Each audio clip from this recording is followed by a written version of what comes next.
Di sini siaran luar negeri All India Radio, seksi bahasa Indonesia media sosial. Sebagai acara yang pertama, saudara-saudara pendengar, kami sajikan Warta Berita. Warta Berita disampaikan Kishore Das.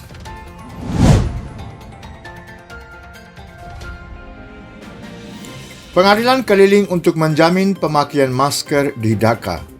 Mengambil sikap tegas terhadap kasus orang-orang yang tidak mengenakan masker di tempat umum yang dilaporkan meskipun ada perintah dari pemerintah, maka pemerintah Bangladesh telah memutuskan untuk menggunakan pengadilan keliling untuk menjamin bahawa orang-orang memakai masker. Pengarahan kepada media di Dhaka usai rapat kabinet yang diketuai Perdana Menteri Sheikh Hasina, Sekretaris Kabinet Khankir Anwarul Islam mengatakan bahawa pemerintah telah memutuskan untuk mengambil tindakan lebih keras kerana COVID-19, mungkin menunjukkan tren yang meningkat di negara tersebut. Dia mengatakan bahawa pihak berwenang telah diperintahkan untuk melakukan operasi pengadilan keliling di Dhaka untuk melaksanakan perintah dari pemerintah tentang penggunaan masker di tempat umum. Sebelumnya, pemerintah Bangladesh telah memerintahkan penerapan ketat kebijakan tanpa masker tanpa layanan yang membuat masker sebagai wajib di semua kantor dan tempat-tempat umum. Perdana Menteri Australia Scott Morrison mencapai Tokyo untuk bertemu dengan mitranya dari Jepang. Perdana Menteri Australia Scott Morrison sudah tiba di Tokyo pagi ini. Dia akan bertemu dengan mitranya dari Jepang, Yoshihide Suga. Fakta militer yang penting akan menjadi agenda utama saat kedua pemimpin bertemu. Langkah itu ditujukan untuk melawan pengaruh China yang tumbuh di Laut Cina Selatan dan di negara-negara Kepulauan Pasifik. Perjanjian akses timbal balik akan menetapkan syarat dan ketentuan bagi militer Australia dan Jepang untuk melakukan latihan di wilayah masing-masing. Kunjungan itu dilakukan saat China mengumumkan akan melakukan pelatihan militer di Laut Cina Selatan mulai hari ini hingga akhir bulan ini. Morrison dan Suga juga diharapkan akan membahas tanggapan virus corona dan potensi gelembung perjalanan antara kedua negara. Morrison juga akan bertemu dengan sekelompok pemimpin bisnis Jepang untuk membahas ekspor hidrogen Australia ke Jepang. Sensex Nifty mencapai rekor level tertinggi di awal perdagangan. Indeks acuan ekuitas Sensex dan Nifty dibuka dengan catatan positif dan mencapai rekor level tinggi pada awal perdagangan hari ini, mengikuti isyarat positif dari pasar global di tengah meningkatnya selera risiko yang didukung oleh berita vaksin baru. Indeks BSA dengan 30 saham menguat 275 poin atau 0.63% ke puncak baru 43.913. Demikian pula NSA Nifty yang telah luas memperoleh 74 poin atau 0.58% ke level tertinggi sampai sekarang, iaitu 12.855. Dua orang teroris Jaish Muhammad ditangkap di Delhi, serangan teror besar gagal. Bahagian khusus dari polisi Delhi telah menangkap dua teroris Jaish Muhammad dan menggagalkan serangan besar di ibu kota negara. Para pejabat sekarang memeriksa dua orang teroris itu yang ditangkap dari daerah Sarai Kale Khan. Menurut polisi, sebuah jebakan dipasang di dekat Taman Millennium di Sarai Kale Khan sekitar pukul 10.15 tadi malam. Kedua teroris yang berasal dari Jammu dan Kashmir itu ditangkap bersama dengan dua pistol semi-otomatis dan 10 peluru tajam. Fase kedua dari latihan Malabar dimulai hari ini di Laut Arab Utara. Tahap kedua latihan Malabar 2020 akan dimulai hari ini di Laut Arab Utara, memajukan sinergi yang dicapai dalam fase 1 latihan Malabar 2020 yang baru saja selesai yang dilakukan awal bulan ini. Fase ini akan melibatkan operasi terkoordinasi yang meningkatkan kompleksitas antara Angkatan Laut Australia, India, Jepang dan Amerika Serikat. Fase 2 akan menyaksikan operasi gabungan yang berpusat di sektor grup pertempuran kapal induk Vikramaditya Angkatan Laut India dan grup serangan kapal induk Nimitz Angkatan Laut Amerika Serikat. Kedua kapal induk bersama dengan kapal lain, kapal selam dan pesawat dari Angkatan Laut yang berpartisipasi akan terlibat dalam operasi Angkatan Laut dengan intensitas tinggi selama 4 hari. Latihan ini termasuk operasi terbang, lintas dek dan latihan pertahanan udara lanjutan oleh pesawat tempur MiG-29K dari kapal induk Vikramaditya dan pesawat tempur F-18 dan A-2C Hawkeye dari kapal induk Nimitz. Selain itu, latihan peperangan permukaan dan anti kapal selam tingkat lanjut, evolusi kapal laut dan penembakan senjata juga akan dilakukan untuk lebih meningkatkan interoperabilitas dan sinergi antara 4 angkatan laut dari negara-negara sahabat. Angka kesembuhan COVID-19 di dalam negeri mencapai 93,42%. Tingkat pemulihan COVID-19 di negara ini telah mencapai sekitar 93,42%. Selama 24 jam terakhir, lebih dari 40,000 pasien COVID telah sembuh. Kementerian Kesehatan mengatakan jumlah total pemulihan telah mencapai lebih dari 8.290.000. Beban kasus aktual saat ini hanya mencakup 5,11% dari totalnya kasus positif. Saat ini jumlah kasus aktif di negara ini adalah sekitar 453.000. Selama 24 jam terakhir, 29.164 kasus baru dilaporkan menjadikan jumlah total kasus positif di negara ini menjadi lebih dari 8,8 juta. Kementerian tersebut mengatakan bahwa implementasi yang efektif dari pendekatan, tes lacak dan perlakuan yang strategis dan bertingkat telah menghasilkan pemulihan yang lebih tinggi dan kematian yang lebih rendah. Saat ini, tingkat kematian kasus India berada pada 1,47% yang merupakan salah satu yang terendah secara global. Selama 24 jam terakhir, 449 kematian dilaporkan membuat jumlah korban menjadi 130.519. Dewan Keamanan PBB telah menjadi kurang aktif karena sifatnya yang tidak representatif, demikian dikatakan India. India mengatakan bahwa Dewan Keamanan PBB telah menjadi organ yang kurang efektif karena tidak dapat bertindak dengan kredibilitas pada dasarnya sebab sifatnya yang tidak representatif. Perwakilan tetap India untuk PBB, T.S. Trimurti, mengatakan negosiasi antar pemerintah yaitu IGN telah menjadi platform untuk debat seperti universitas daripada proses berorientasi hasil yang serius di PBB yang terdiri dari negara-negara anggota berdaulat. Trimurti berbicara di sesi ke-75 dari sidang umum PBB tadi malam. Dia berkata, di dalam IGN tidak ada yang bergerak selama lebih dari 1 dekade kecuali mendengar pernyataan yang penuh semangat tentang perlunya diadakan reformasi saja. Trimurti mengatakan negara-negara yang sama yang mengeluarkan tetes air mata buaya untuk negara-negara kecil dan menengah menyangkal mereka bahkan kesopanan dasar yang membantu mereka menyimpan catatan resmi diskusi. Perusahaan Bharat Biotech memulai uji coba Covaxin tahap 3. Perusahaan Bharat Biotech telah mengumumkan dimulainya uji coba fase 3 Covaxin kemarin.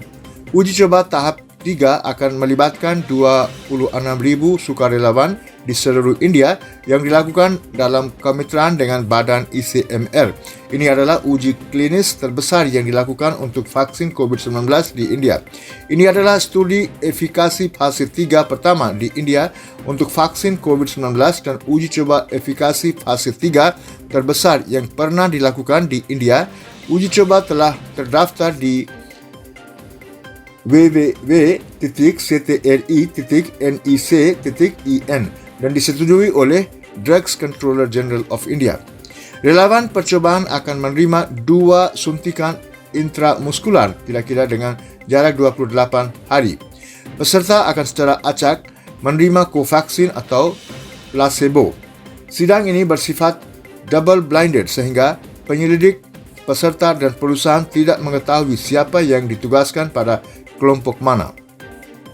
Perdana Menteri Modi akan menghadiri KTT BRICS ke-12 hari ini. Perdana Menteri Narendra Modi akan menghadiri KTT BRICS ke-12 hari ini yang diselenggarakan oleh Rusia dengan tema stabilitas global, keamanan bersama dan pertumbuhan inovatif. Pertemuan tersebut akan dilakukan dalam format virtual atau maya. Selama KTT ke-12 yang diadakan dengan latar hari ulang tahun ke-75 dari PBB dan di tengah pandemi COVID-19, para pemimpin akan membahas kerjasama intra-BRICS dan isu-isu utama dalam konteks global, termasuk reformasi sistem multilateral, langkah-langkah untuk mengurangi dampak pandemi COVID-19 yang sedang berlangsung, kerjasama dalam penanggulangan terorisme, perdagangan, kesehatan, energi, dan pertukaran pada tingkat orang ke orang. India akan mengambil alih jabatan ketua BRICS yang akan menjadi kepresidenan BRICS ketiga untuk India sejak didirikan setelah tahun 2012 dan 2016. India akan menjadi tuan rumah KTT BRICS ke-13 tahun depan. Sekian saudara pendengar warta berita dari siaran luar negeri All India Radio seksi Bahasa Indonesia Media Sosial.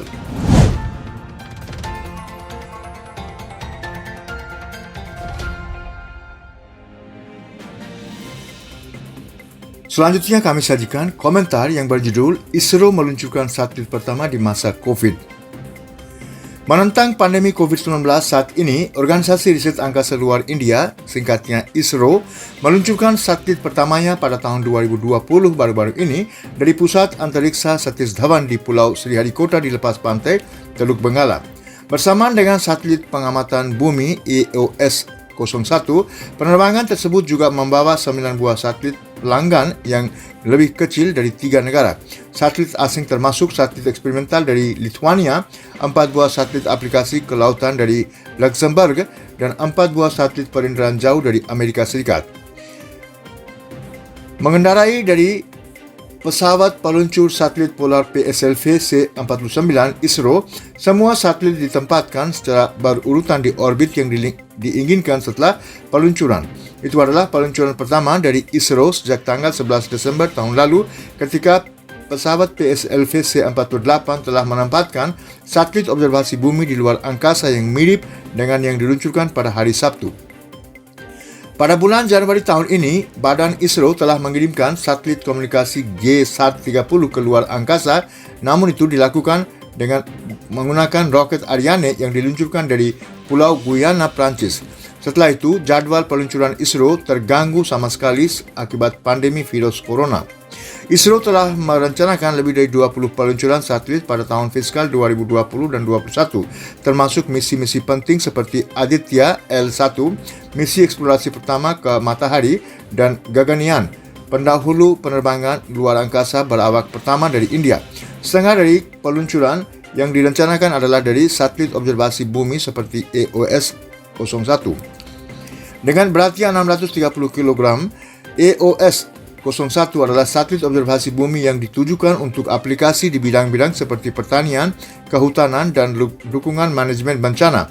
Ini adalah satelit pencitraan, radar, segala cuaca yang akan bekerja sama dengan satelit RISAT-2B dan RISAT-2BR1 yang diluncurkan tahun lalu. Satelit itu juga akan digunakan untuk pengawasan perbatasan, untuk mencegah penyusupan orang-orang pemberontak, dan untuk operasi anti-teroris. Seperti yang diceritakan oleh Ketua Badan ISRO, Dr. K. Sivan, setelah peluncuran, misi ini sangat spesial dan tidak biasa bagi ISRO karena aktivitas luar angkasa tidak dapat terjadi dengan rezim bekerja dari rumah, seperti yang biasanya terjadi dalam situasi pandemi saat ini. Masing-masing dan setiap insinyur luar angkasa harus tersedia di laboratorium, industri, area integrasi, serta lapangan utama ketika kita berbicara tentang misi peluncuran seperti ini. Tetapi dia meyakinkan bahwa seluruh pekerjaan telah dilakukan dengan mengingat keselamatan tim yang mengikuti protokol kesehatan. Pencapaian tersebut adalah yang sangat luar biasa. Peluncuran yang sukses sekali lagi menunjukkan keandalan yang tinggi dari roket PSLV yang telah menjadi pesawat kuat dari ISRO. Dari 51 peluncuran hingga saat ini, roket tersebut hanya berhasil menemukan 2 kegagalan dan 1 kegagalan secara sebagiannya. Pesawat peluncur PSLV juga telah digunakan untuk meluncurkan Chandrayaan-1, yaitu misi pertama India ke bulan pada tahun 2008 dan misi pengorbit Mars ke planet Mars pada tahun 2013. Diperkuat dengan rekor jejak keberhasilan peluncuran PSLV, Badan ISRO telah menawarkan layanan peluncuran kepada pelanggan internasional melalui PSLV selama beberapa tahun sekarang hingga kini. Sejauh ini, 319 buah satelit dari negara-negara lain, yaitu dari 33 negara, telah berhasil dimasukkan ke orbit oleh pesawat peluncur PSLV dalam 27 peluncurannya. Negara-negara itu antara lain adalah Aljazair, Argentina, Austria, Belgia, Kanada, Denmark, Prancis, Jerman, Indonesia, Israel, Italia, Jepang, Lithuania, Luxembourg, Belanda, Republik Korea, Singapura, Swiss, Turki, Inggris Raya, Amerika Serikat, dan banyak lagi. Untuk mengatasi meningkatnya permintaan akan peluncuran satelit, ISRO telah memberikan kontrak untuk perakitan satelit, integrasi dan pengujian kepada 3 pemain industri swasta untuk perakitan, integrasi dan pengujian satelit. ISRO berharap hal ini akan membuka jalan bagi pengembangan satelit secara end-to-end oleh industri swasta. Saat ini, badan tersebut mentargetkan untuk mengembangkan 12 hingga 18 buah satelit per tahun. ISRO sekarang siap untuk mengirim orang-orang India pertama ke luar angkasa dari tanah India. Awak India pertama dijadwalkan untuk dikirim ke orbit rendah bumi sebelum peringatan 75 tahun dari kemerdekaan negara ini pada tahun 2022. Dengan rangkaian kesuksesan di belakangnya, diharapkan badan ISRO dapat saja akan mencapai tujuannya. Sekian. Demikianlah saudara-saudara pendengar, komentar dari siaran luar negeri All India Radio seksi Bahasa Indonesia Media Sosial.